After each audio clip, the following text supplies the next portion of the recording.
Eu já passei por igrejas onde o pastor principal da igreja tinha carros importados, casas de aluguel, né, para alugar, e chácara. Aham.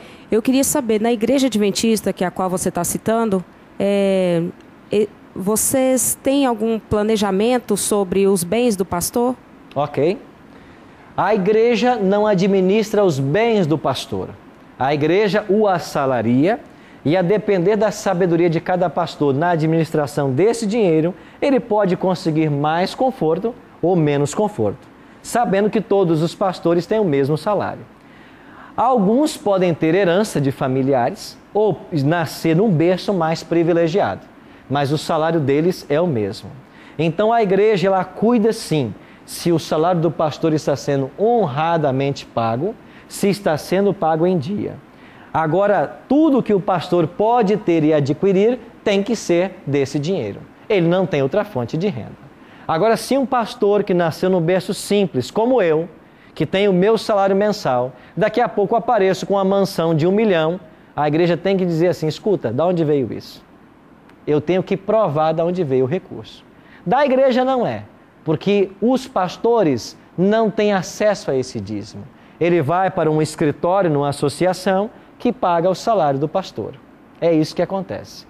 Então, os pastores têm o seu salário e deles sobrevivem. A grande diferença da igreja adventista para outras igrejas, eu vou explicar. A igreja adventista é uma igreja riquíssima. Eu já disse isso na outra temporada e vou repetir.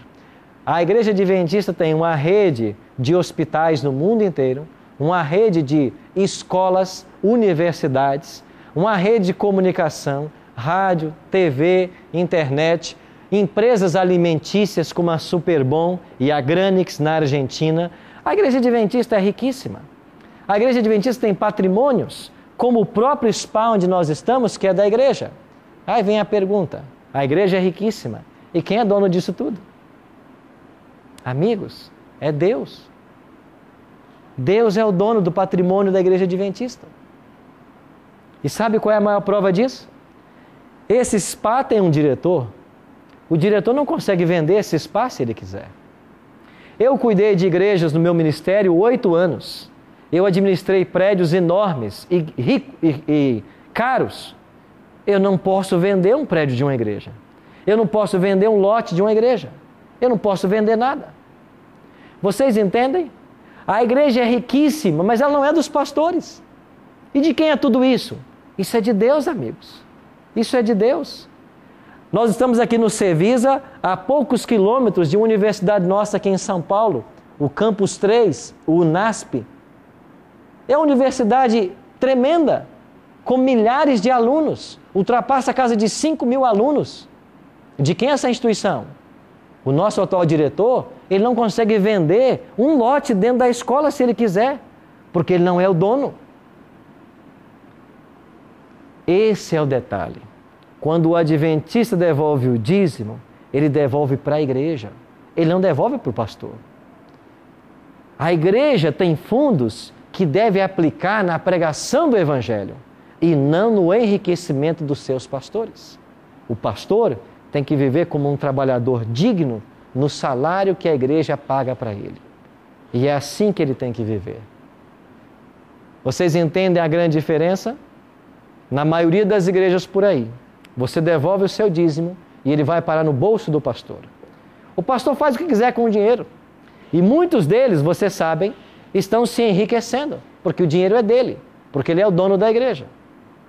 A igreja adventista é uma igreja muito séria e encara esse assunto com muita seriedade.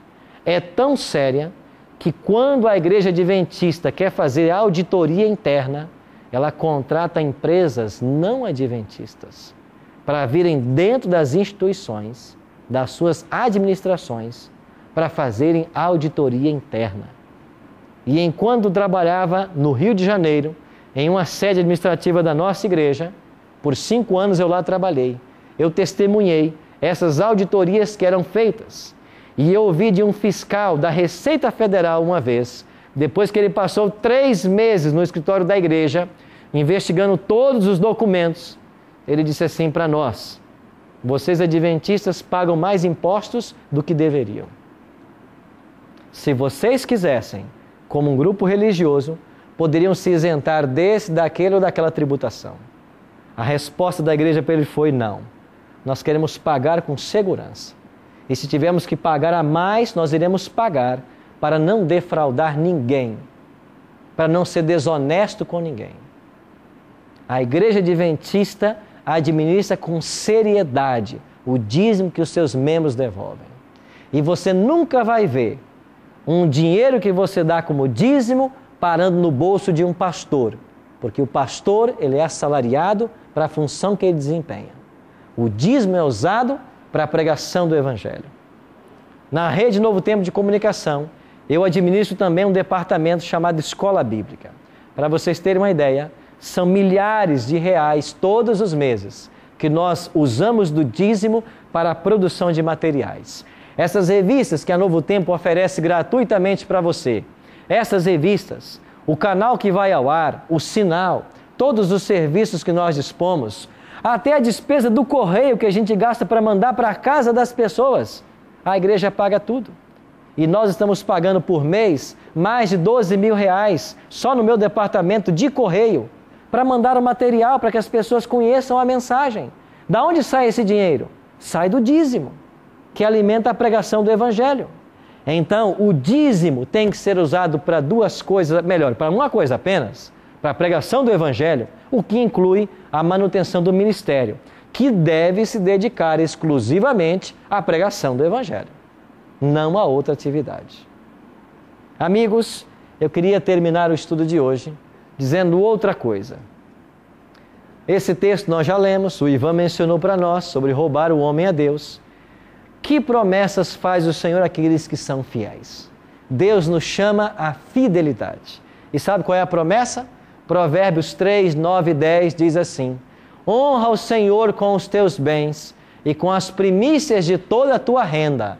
Assim se encherão de fartura os teus celeiros e transbordarão de mosto os teus lagares. Sabe qual é a promessa? Quando eu sou honesto com Deus e devolvo o meu dízimo e a minha oferta, o Senhor vai me abençoar. E quanto mais fiel eu for a Deus, mais Ele vai colocar em minhas mãos. Lembra-se da parábola do servo bom e fiel? Aquele que foi fiel, Deus deu mais. Aquele que foi infiel, Deus tirou. E Jesus concluiu: aquele que for fiel no pouco, sobre o muito será colocado. E aquele que for fiel no pouco, infiel no pouco ou no muito, será tirado. Então, o meu apelo para você é que nós façamos um plano para sermos fiéis, dizimistas e ofertantes. Aonde você vai dar o seu dízimo? Descubra como a igreja usa o dízimo que você devolve. Se a igreja que você devolve usa o dinheiro exclusivamente para a pregação do Evangelho, presta relatórios disso, e o dinheiro não é desviado para A ou B, você então pode confiar nessa instituição e continuar devolvendo o seu dízimo. Se você identifica que lá o seu dinheiro não está sendo usado para a pregação do Evangelho, mas para enriquecer A ou B, fuja disso, meu amigo, que você está perdendo o seu dinheiro, porque você está devolvendo para Deus e não está chegando nos canais para os quais Deus criou o dízimo e a oferta. Que Deus nos abençoe e que nós sejamos sábios nessa decisão, fiéis a Deus, porque de outra forma nós estaremos roubando ao Senhor, como Malaquias 3, 8 a 10 ensina. Vamos orar?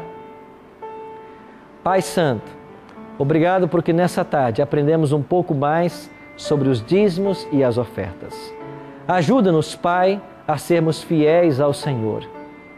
Que nós possamos devolver nossos dízimos e nossas ofertas e que o Senhor conduza todos esses recursos para que eles redundem na pregação do Evangelho e na salvação de almas para o Teu reino. Abençoe a todos nós e que nós possamos ser fiéis mordomos para que um dia, quando Tu voltares, estejamos prontos para Te receber em glória e majestade.